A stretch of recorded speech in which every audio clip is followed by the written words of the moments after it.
Words matter. Words retain their power. Words convey the truth. And the truth is, something is very wrong in Britain today.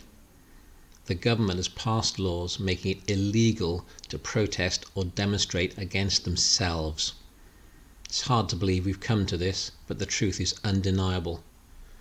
On this anniversary of the end of the First World War, on this Remembrance Day, it behoves us to ask one question. Is this what they fought and died for, or is their legacy betrayed?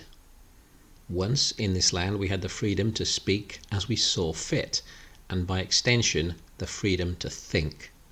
You cited freedom of speech in that. Why should your right to freedom of speech trump a trans person's right not to be offended?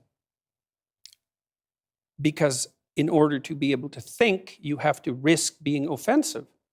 Now we have hate speech laws, surveillance, overt coercion, and political correctness, the soft fascism that makes people self-censor.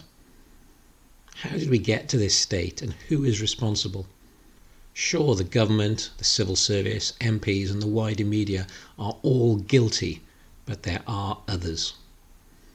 Those who didn't speak up against the creep of nasty legislation.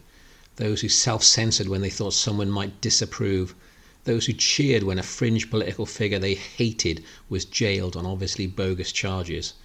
Those who made excuses for certain religious types murdering people in the name of their God.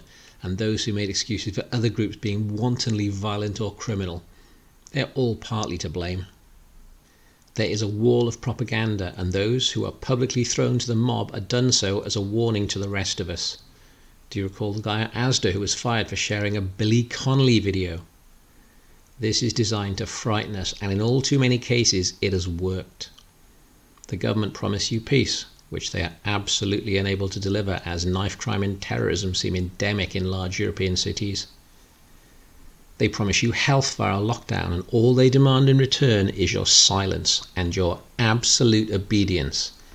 However dumb, however pointless, however contradictory the rules may be. Justice and freedom aren't just words. They are the golden thread that has come to define our nation, and no government has the right to take these things away. So if you still can't see a problem, if you still think that total shutdown of the economy and smashing of freedom is okay, then wear your mask, social distance, and do as you're told. Try not to think that the people who are telling us that COVID is a deadly pandemic are the same people who told us we had to be in the exchange rate mechanism. The same people who told us we were 45 minutes from doom because of Saddam's weapons of mass destruction. Would these people ever lie to us? They were the same people who told us that Libya would be liberated from Gaddafi to become a democracy. It's now a failed Islamic state with open-air slave markets. These are the same people who told us that COVID would kill 400,000 people in the UK. These are the same people telling us that masks and lockdowns are absolutely necessary now. They lied before. They are lying now, and they'll lie again. It's what they do. This isn't a right-left thing. It isn't a Labour, Conservative or Liberal thing. They all think the lockdown is just dandy. Ditto the clownish regional assemblies. Our fathers and our grandfathers risked their lives for freedom. We don't have the right to surrender it. Nobody's retreating today! Andrew! Nobody is retreating today! So get off your damn knees, stand up, think for yourself, and take off that bloody stupid symbol of your submission. If you'd like to share this with some normie friends, I'd appreciate it, because we all know they won't hear this on the BBC, and they are the ones who really need to hear alternative views.